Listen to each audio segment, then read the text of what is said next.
After the last very squishy episode of Invincible, this week we got episode 6 of season 4, You Look Horrible, and we learned some stuff about the Graysons, but also we learned a lot of things about the Coalition, and the more I learned, the less I understand, and I want to talk about it. And I'll say overall as an episode, solid.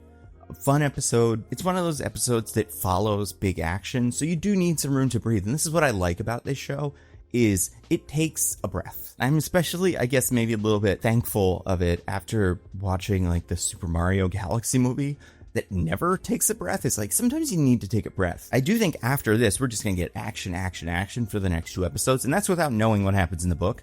But I feel like we're kind of ramping up to something. So I'm curious how that's going to play out. Also, my cat Mortimer, not on my lap, not in the room, because he got a little feisty. Because much like Battle Beast was so excited by war, he wants to go to war with my ankles while I'm doing the video, and it's a little distracting. But, okay. So let's get through the stuff with the Graysons real quick. Because I think a lot of the stuff that happened there, good, obvious, doesn't need to really be explained. Or it didn't leave me with too many questions. There were 2 things that kind of stood out to me as interesting. One, there are a lot of animals that can fight Viltrumites. I'm not saying like it's too many, but I am saying like between the Hail Mary in season 1 that Cecily uses, and then like Doc Seismic's monsters, you know, those jacked dinosaur things from that other planet that I'm assuming we'll see more of later. Then we got the bug monster from this episode, which I think is interesting. And I think it would bug me because there's so many different animals that can fight Viltrumites. If we didn't have the episode earlier where Nolan was like, here's a list of all the animals that can fight Viltrumites, and I figured it out because this is something we would figure out. That I guess if you just have that many planets, some of them are going to have big giant monsters. Whatever. That part's fine. But second thing, the thing that really interested me on this planet was the burying of Conquest. Because I think that's a really interesting thing for Nolan to do for a lot of reasons, right? Like A, he did not like that Conquest nearly killed his son. B, I assume Nolan seemed to know who Conquest was before all of this, right? Like, it's unclear to me how much contact Nolan had with Viltrum and the Viltrum Empire, but it seems like based on where he was during the Scourge virus and the fact that Conquest was active during the Scourge virus, everybody would have heard of him by now. So it is interesting that him and Nolan seem to have some sort of relationship. We saw that a little bit last week. But then the Viltrumites don't seem to value death and remembering people outside of their one guy who got betrayed. If you get killed in battle, they go, oh, that guy was weak. He got killed in battle. He stinks. Boo. Right? They don't make you a gravestone, I don't think. So it's interesting that Nolan is doing this new thing, right? Like he is inventing a softer, more sentimental version of the Viltrumites. But it's also interesting because Mark and Oliver, who are also on this planet, although Mark is kind of out of the picture for most of this, they would not do this. They hate Conquest, and they think it's weird that they're burying Conquest.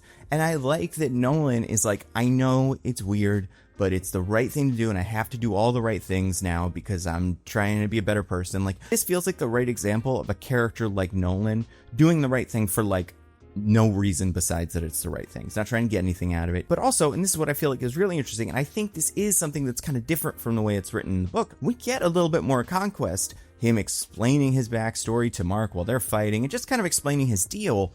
And the more time we spend with him, the more you're like, oh, does Nolan understand that Conquest is a part of this system? Who doesn't really understand it? Who specifically was kind of conditioned and taken advantage of and turned into this weapon, but maybe unhappy with that and didn't have a choice in all this? And like when he is killed, it's like, yes, we had to kill him. He was going to do all kinds of terrible stuff, but it is sad that it got here. Like Nolan doesn't express that here, but I'd be curious to see if that's something the show is going to get at, because they did add some of that dialogue for Conquest. And now we see a character that knows him, treating him with some sort of like dignity or sympathy. And I'd be curious to see if they bring that back. Also, we'll get to it now because I don't want to forget it. I love the end stinger thing. Totally worked on me, even though I knew he was completely dead in the world of the books. Very funny. But now we got that out of the way. And like, I think all of the character development stuff, all the conversations that were happening between Nolan and Oliver and the fishing and spending time with each other, that was great. Needed to happen. But now that we've kind of covered that, let's talk about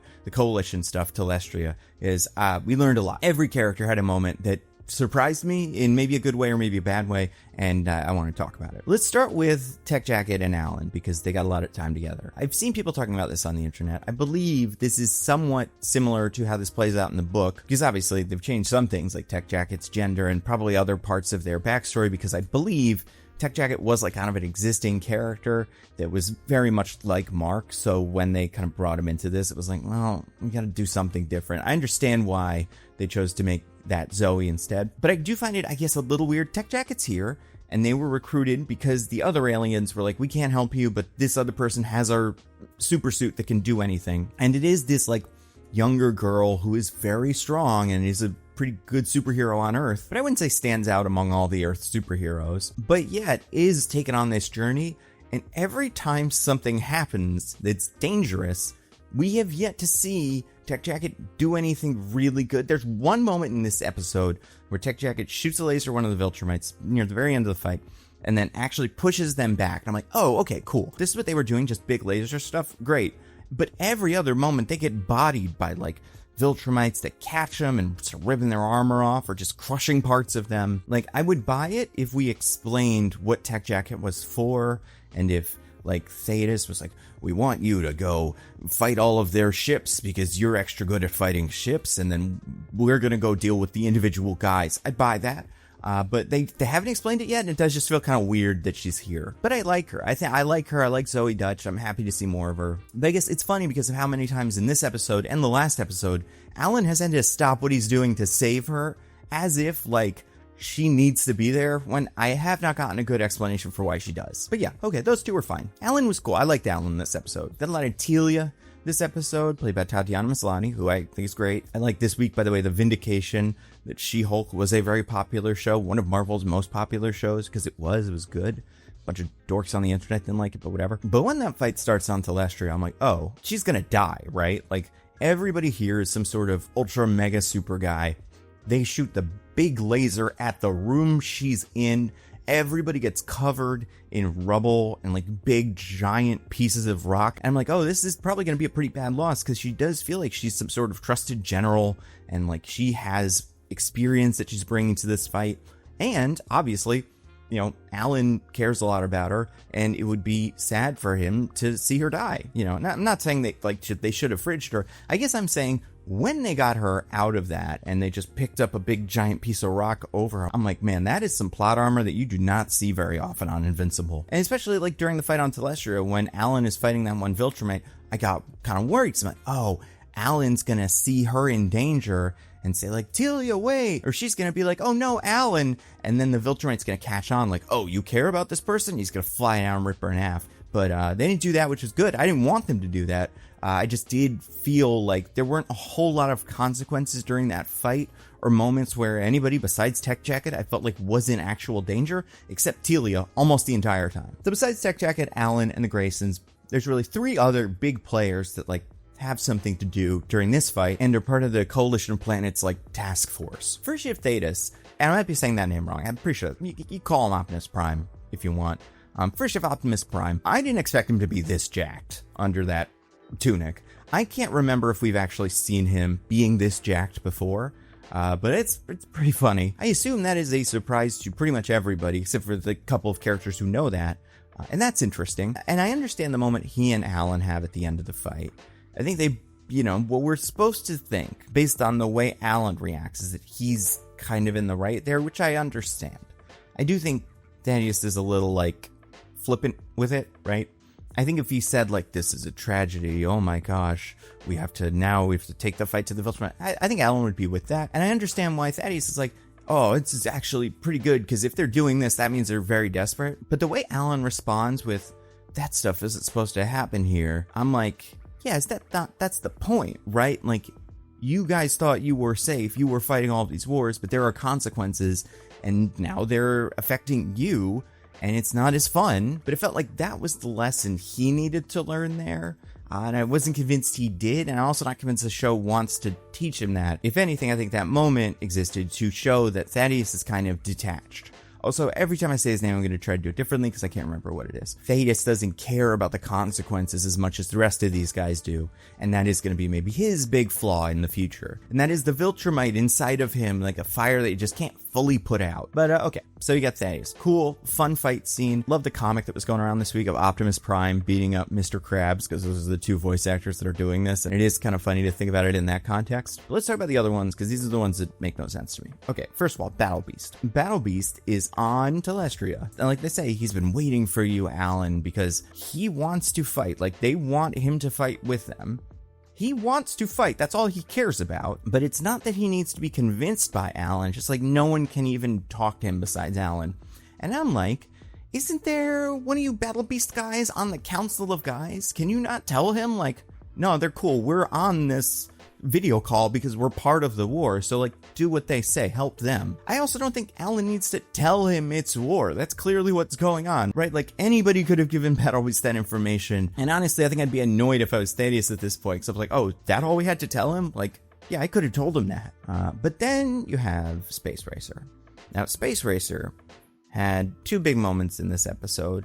One is when he saves Alan, and the second we see him a little bit when he's fighting, blowing up another ship while the Coalition is destroying the individual Viltrum armies. But it makes me wonder, like, wait a second. And I did understand what he did, right? He has a motorcycle, he's Cosmic Ghost Rider before Cosmic Ghost Rider was a thing, and he has a gun that is incredibly powerful, unstoppable, and I think would just go on for infinity. So just be very careful about when he fires it. Right, like, I like that idea. I think that's clever. What I don't think we've established so far is why we're not immediately using it in every fight, right? Like, there's clearly a war going on. They have a lot of ships, but they don't have that many ships, especially not at Telestria or wherever this big fight is happening. And Tech Jacket needs to, like, hail Space Racer to, like, come help Alan when it's like, is that not what you're doing? And then when you start looking at, like, what the team is, like, the entire group of all of them, it's, like, mostly guys that can punch, Tech Jacket, and then this guy who has the super gun that can kill all the Viltrumites. It reminds me of, it's a little bit from like a cartoon I used to watch called Dave the Barbarian. It's one of my favorite jokes in the show. It stuck with me forever. And there's like a voiceover in the show. And the voiceover says, and then Dave made a megaphone using only a squirrel, a rope, and a megaphone. And then you see the megaphone, and it is a megaphone with a rope tying a squirrel to the top of it. That's what it feels like is going on with the Coalition. It's like, we're going to kill all the Viltrumites, and we're going to use Tech Jacket and our Viltrumites, and the gun that can shoot and kill Viltrumites. Because, like, that's all you need, guys. I think if you fire that at planet Viltrum a couple times, the planet might explode. And I'm sure there's going to be something where, like, you can't fire it very many times, or, you know, it needs to charge up, or because of the collateral damage that it causes, it's, like, very dangerous. But yeah, it just feels super out of place here, but, like, in a good way. I enjoy that this character exists and can shoot Viltrumites and just blow them up. You know what else it reminds me of? It reminds me of the Kicking and Screaming movie, where Will Ferrell is a kid soccer coach, and he's not very good at it. So in the beginning, there's these two Italian kids on the team that are really good at soccer. So instead of, like, coaching the team and, like, building them up, he's just like, give the ball to the Italians. That's what I want here. It's like, give the Viltrumites a Space Racer. Just, you guys hold them down for as long as you can, then toss them in the air, Space Racer explodes them. There's only 50 of them, and you've killed maybe 3 in this episode or something like that. So, like, yeah, I think we can do this, guys. And that brings me to my main character, who I don't even kind of understand, and that's the Mole. So there's been this plotline's a lot. A little runner, I would say, in the episodes where Thaddeus has been saying, oh, there's a mole in our system and we have to figure it out because he's doing all kinds of mole things. And you're like, okay, well, there's only a couple characters going to be. Like I said, originally I kind of thought it was Telia. Didn't really make any sense for her to be her. I really wanted it to be the crappy space captain played by Scott Aukerman, but instead we find it's one of those two, like, bouncers who you see in front of the Coalition place. And I don't think that's a crazy idea, especially because, like, the Viltrumites are, and, like, we see this with the Conquest fight, we've seen this with a lot of, like, Viltrumite interactions, pretty sadistic when it comes to, like, we know what your weakness is and we're going to play with it. So I think you use it if any character in the show say, I was working with the Viltrumites secretly because Thrag said he would destroy my planet, like, just absolutely destroy it if I didn't help him, and if I did, he would leave it be. And, you know, that's enough for me. Instead, we get from this guy, oh, and by the way, I saw the episode, like, I was watching the episode and watched the one on the right do all of the stuff he's doing. When they catch the one that's not him, and they're like, why did you betray us? Why were you the mole? And he's like, I wasn't even the mole. Not very convincing, but, you know, we know he's not the mole. Then they're like, well, who was it? And they see the one that it was. And then it turns out the other guy shoots him immediately. And I'm like, oh, wait, are you also the mole or something? And you're killing him so he can't tell anybody what you are both doing together? But then that's not what it is. It's fine. I'm glad that plot line is done. I hope they can go and kill Thrag or whatever. I like Thrag. I think Lee Pace is great in general, but I think he's also pretty interesting here. When I watched this with Hannah, we both had the same reaction when the ship explodes and Thrag is like, "No, my skull!" Which is like, "Oh, my skull. His little skull's gonna get lost in the ship." Like, he seems mean, and I understand why he is in charge of these guys, but he has not done anything particularly tough yet, or like dangerous. Also, is a Viltrumite skull still as strong as a Viltrumite, or once they're dead does it kind of start to decay? Because I would love to see some character get hit in the face with the skull and get killed with. That'd be interesting. But yeah, I think the show has not fully made the case for why Thrag is a big deal. I think Lee Pace is playing him well. I think the art, the editing, everything around him is doing a good job. I am curious to see what he is actually going to do that's going to be his big moment, because he needs one, and we're getting pretty close to the end of this season. I will say one last thing about this episode. I saw a lot of discourse about the animation on Invincible this week. A lot of people talking about it. There was a great post that I saw, I think today, from someone explaining, and they like worked on the show. Like, A, it's expensive to do all the shading they want, but B, and this was the answer I really liked, like, they want to keep the style of the show pretty simple, because that's what the books are like. They want to mirror, sometimes it's different because there were different colorists, but to some extent, the simplicity of the books. Obviously, they go for a little bit more than that, because like I could totally see the difference between this and like Jujutsu Kaisen or whatever. So like I'm not pretending that they don't look different, but there's a lot of reasons. Oh, it's expensive, it takes too long, whatever. It's hard, this could be a lot of those reasons.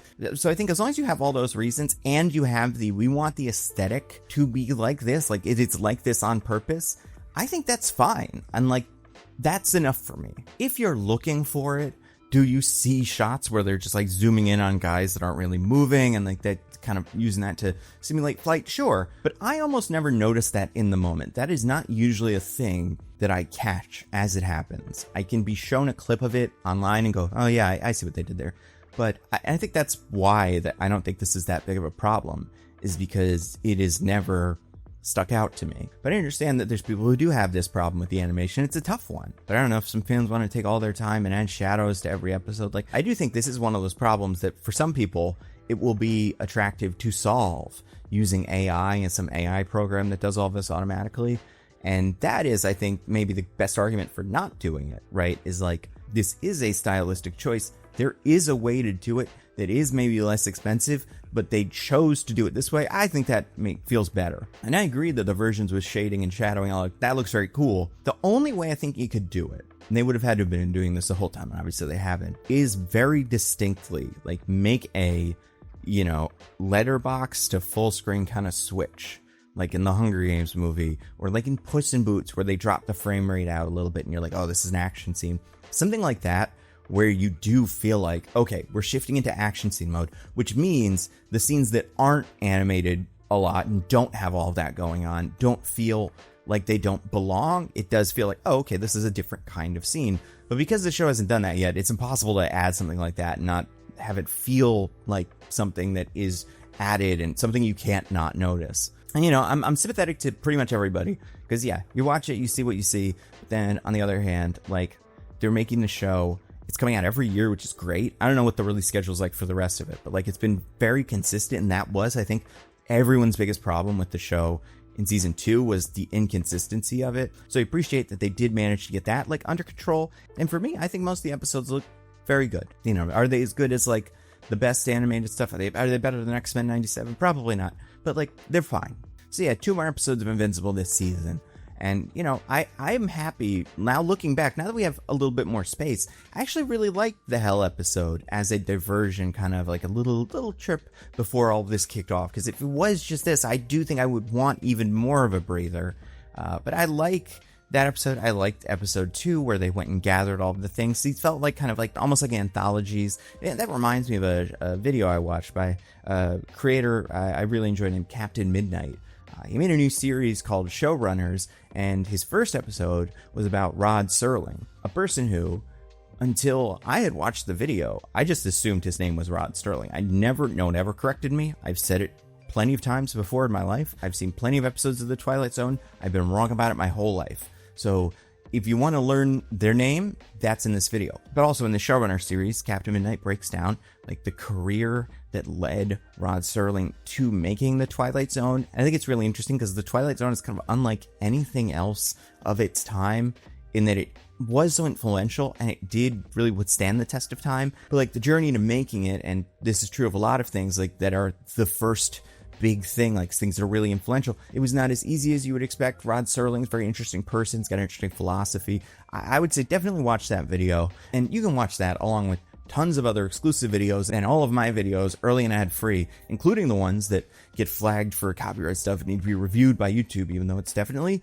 fair use and they've never done this before. For some reason, my episode 4 Daredevil video, you can't find it anywhere but Nebula because YouTube's dragging their heels. Anyway, you could find all my videos early and ad-free on this video sponsor, Nebula. Nebula is, say it with me, a subscription streaming service that I and a bunch of other really cool people helped create. Nebula has evolved so much over the last 7 years. Sure, you can still watch all my videos early and ad-free. You can watch videos by a bunch of other creators you probably already love. But one of the most exciting things about Nebula is our original programming. Tom Scott has a new series called England, where he goes to every English county to find something interesting. You should check out this first episode where Tom Scott goes to Leicestershire and he visits a bell making factory. You see the entire process, learn how bells are made, and it is not how you would expect, especially since this bell making factory is hundreds of years old and they're still working with some of the same techniques from a century ago. Tom Scott even gets to use a sledgehammer to break one of the bells a little, because shockingly, it's hard to do. It's hard to use a sledgehammer to break an enormous bell. And each episode of England is going to be on Nebula for a week before it goes anywhere else. On top of that, we got a series that I love watching called Abolish Everything, where someone, maybe a comedian, maybe another YouTuber, makes an argument for something that should be abolished. They state their case, they make a very funny PowerPoint, the political establishment gets to weigh in, and then the audience decides what deserves to actually be abolished. This week they did the championship for the second season. They had a ton of really funny people on it. I've never been on that show, maybe sometime in the future. I think I'd be a fun abolitionist. And then later this year, although hopefully not too much later, Nebula's first original dramatic scripted series, Subliminal, comes out with the episode that I wrote, which I cannot wait for you guys to watch. Nebula is the best way to support all of the creators you already love and all the creators you don't know you're going to love, but then you're going to love them when you see them on Nebula. You can also download the videos to your phone, which saves you data when you're not at home. And there are not AI videos on Nebula, so this isn't going to be like YouTube where you go on and you watch a video in a minute or two and you're like, something's off here, and then you realize like, oh, this video is AI. Which happens on YouTube and other platforms way more than I would like to admit. Nebula, we all got real stuff made by real creators, and that's why it's great. And a year of Nebula is already a steal at $60 a year, $5 a month. But if you go to go.nebula.tv/thenandocut, you can get a year of Nebula for just $30. That is $2.50 a month. It is an amazing deal. Again, go to go.nebula.tv/thenandocut to check it out. So yeah, next week, episode 7. That's all I got. Stay safe. I'll see you next time.